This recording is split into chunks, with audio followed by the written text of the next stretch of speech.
안녕하세요. 최명근 평가사고요. 오늘 치러진 이론 문제 해설 간략하게 하려고 나왔습니다.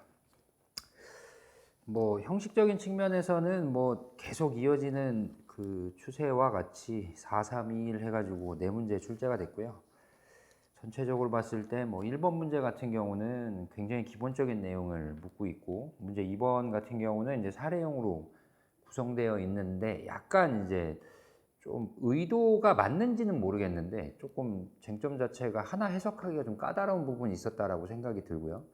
그다음에 문제 3번 같은 경우는 이제 우리가 그 법률적으로도 조금 이제 이슈가 되고 있는 상황에 대해서 낸 것 같고, 문제 4번 같은 경우는 우리가 이제 스터디 맨 마지막 주차에 친환경 혹은 이제 녹색 건축물에 관련된 얘기를 잠깐 이제 10점짜리로 다뤘었긴 했었는데 ESG까지 엮여가지고 나올 줄은 몰랐어요. 그래서 그런 식이고, 문제 1번부터 이제 간단하게 보시면은, 문제 1번에 이제 그 물음 1번 같은 경우는 물어보는 게 제조달 원가의 정의, 그 다음에 재생산 원가 측면에서 구성 요소 산정 방법, 그래서 15점을 줬고요.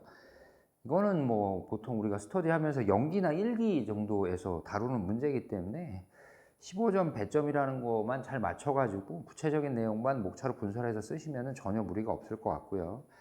그 다음에 이제 감가수정과 감가상각을 비교하는 건데, 일단 이제 개념이나 혹은 정의를 쓰시고 두 개 다 쓰시고, 그 다음에 이제 목적이라든지 필요성, 그 다음에 기준, 방법, 시장성 판단 여부, 그 다음에 이제 기준 내용 연수 요 정도 비교하시면 좋을 것 같고, 그 다음에 이제 물음 3번 같은 경우에 있어서는 감가 요인이라고 이제 되어 있는데, 감가 요인 같은 경우는 이제 일반적으로 이제 물리적 감가, 기능적 감가, 경제적 감가 얘기하고 있으니까 그거 분설해가지고 쓰시면은 전혀 힘들지 않은 문제였을 것 같고요.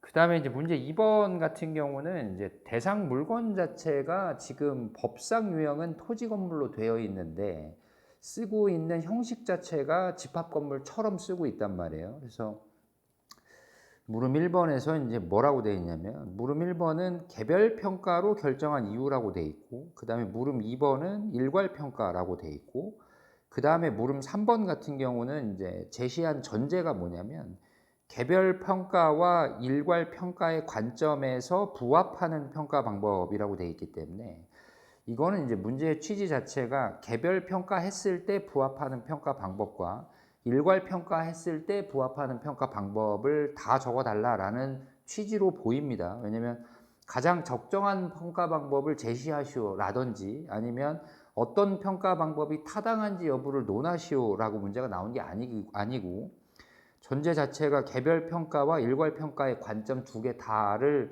제시를 하고 있기 때문에 두 개를 나눠서 써주시는 게 좋을 것 같고, 근데 이제 여기서 개별 평가와 일괄 평가의 대상이라는 거를 이제 생각을 해보자면, 토지와 건물로 이루어진 법정 유형이기 때문에 이 토지와 건물을 각각 개별로 평가를 할 거냐, 아니면 집합 건물처럼 봐서 토지와 건물을 일괄해서 평가할 거냐, 이 논점은 당연히 써야 되는데, 제가 이제 고민을 했었던 거는 뭐냐면 3번 자료를 보게 되면 상가 전체가 교외로 이용 중이며 202호, 3호, 4호는 교외의 부속시설로 소예배실, 공부방, 휴게실로 이용 중이고, 그 다음에 컴마한 다음에 용도상 불가분의 관계가 있을 수 있음이라고 표현이 되어 있거든요.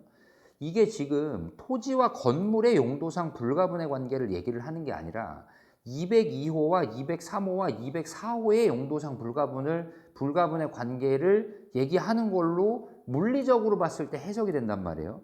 그래서 이제 이거를 봤을 때 단순히 토지 건물의 개별 평가, 일괄 평가뿐만이 아니라 202호와 203호와 204호를 개별 평가할 것인가, 202호와 203호와 204호를 일괄 평가할 것인가까지도 논점에 포함되어 있는 게 아닌가라는 생각을 하게 됐다라는 거죠. 왜냐하면 이게 다른 상가 같은 경우는 그런 논점이 없을 수도 있는데 왜 그 3개 호를 일괄 평가하는 거에 대한 논점까지도 줬을 거라고 이제 생각을 했냐면, 여기서 이제 얘기하고 있는 문헌 그대로 해석했을 때도 콤마가 지금 202, 203, 204 뒤에 붙어 있고요. 또 뭐냐면 이 대상 물건이 교회란 말이에요.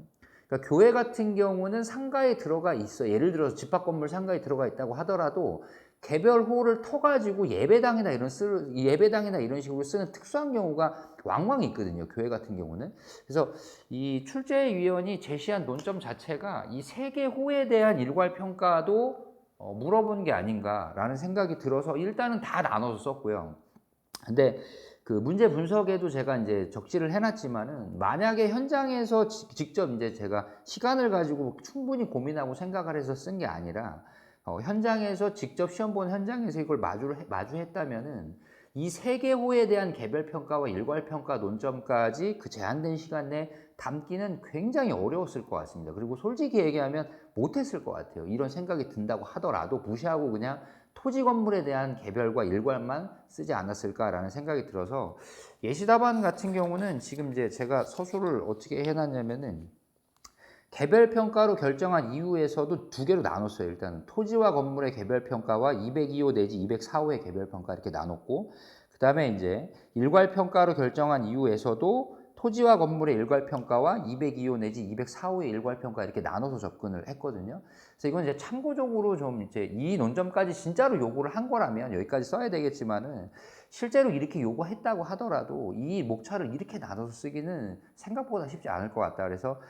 토지와 건물, 그 다음에 토지 건물 일괄 요 정도까지만 제시를 한다고 하더라도 상대적인 점수 격차는 그렇게 이제 벌어지지 않을 것 같다라는 생각이 드니까 요거는 이제 아주 그냥 정말 이제 그 되게 구체적이고 정말 어떻게든 이제 이 사람의 출제 의도가 뭔가라는 생각을 해서 쓴 답안이니까 그렇게 생각을 해주시면 될 것 같고요.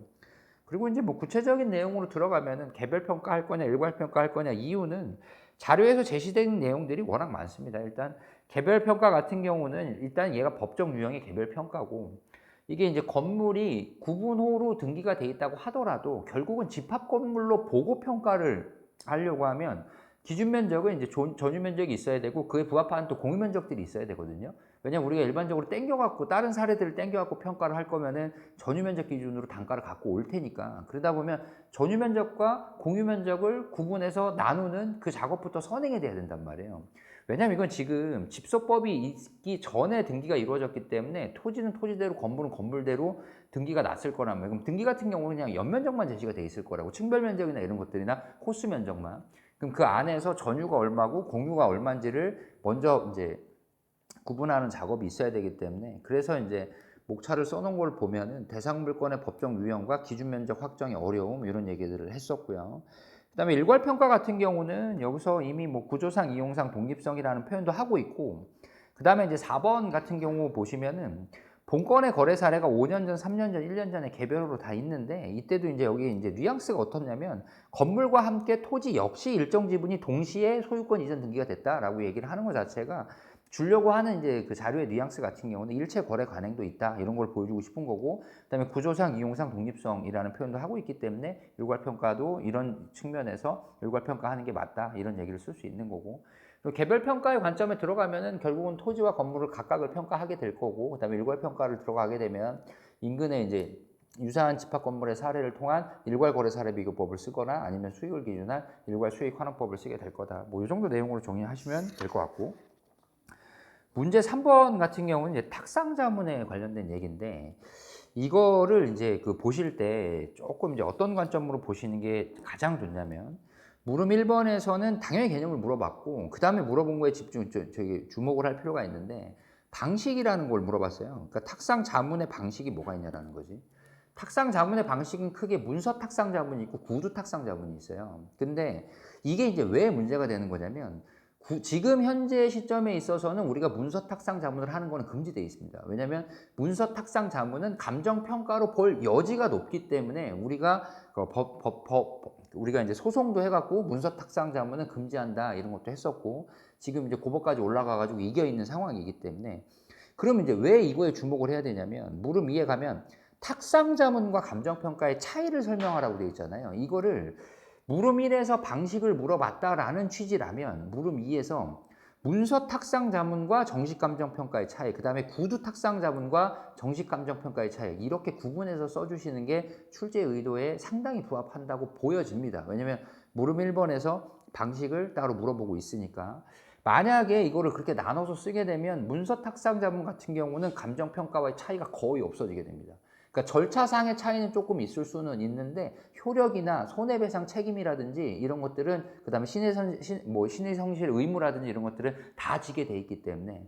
근데 구두 탁상과 정식 감정 평가를 비교하게 되면 그 효력이라든지 추정 가치의 수준이라든지 정확도라든지 신뢰성이라든지 그다음에 뭐 보고서 양식이라든지 혹은 이제 뭐 구두의 방법 혹은 전달의 방법 이런 것들이 완전히 달라지기 때문에 그렇게 쓰시면 되는데, 근데 이게 이제 가장 정확한 말씀을 드리는 거지, 이거를 이제 문서 탁상 자문과 구두 탁상 자문으로 나눠 갖고 반드시 써야 점수가 다 나오냐, 그렇지는 않을 것 같아요. 왜냐면 이 점수라는 것 자체는 굉장히 상대적인 거기 때문에 수험생 중에서 문서 탁상 자문과 구두 탁상 자문을 나눠서 쓴 사람이 얼마나 될까라는 생각을 해보면 그렇게 크게 개념치 않으셔도 좋을 것 같다. 약간 문제 2번에 있어서의 출제 의도에 부합하는 답안을 쓰는 것과 비슷한 맥락이라고 좀 보시면 될 것 같고, 문제 4번 같은 경우는 이거는 이제 10점짜리 배점에 ESG의 요소를 쓰라고 했고, 그 다음에 친환경 건축물 혹은 이제 우리 실무 기준에서 녹색 건축물이라고 얘기하는 그 대상 물건에 대한 감정평가 시 고려 사항을 쓰라고 돼 있기 때문에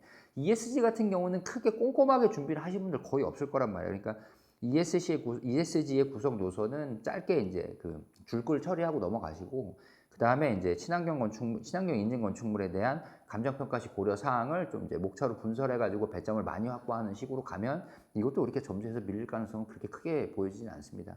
그리고 친환경 인증 건축물의 감정평가시 고려 사항과 관련해서 뭐 많죠. 감정평가 절차를 활용해서 뭐 대상 물건 확정 시 유의사항, 확인 시 유의사항, 뭐 요인 분석 시 유의사항, 뭐 이런 거 쓸 수도 있고요. 아니면 평가 방법적으로 끌고 와서 원가법, 거래사례 비교법, 수익환원법 쓰는데 이 세 가지 방법을 대등하게 쓰는 것보다는 만약에 이쪽을 끌고 왔다면은 원가법 측면에 있어서의 유의사항을 조금 더 크게 기술을 해주고, 그 다음에 다른 방법이라고 그냥 두 개를 묶어서 거래사례 비교법과 수익환원법으로 묶어갖고 서술을 하는 방법도 괜찮을 것 같습니다.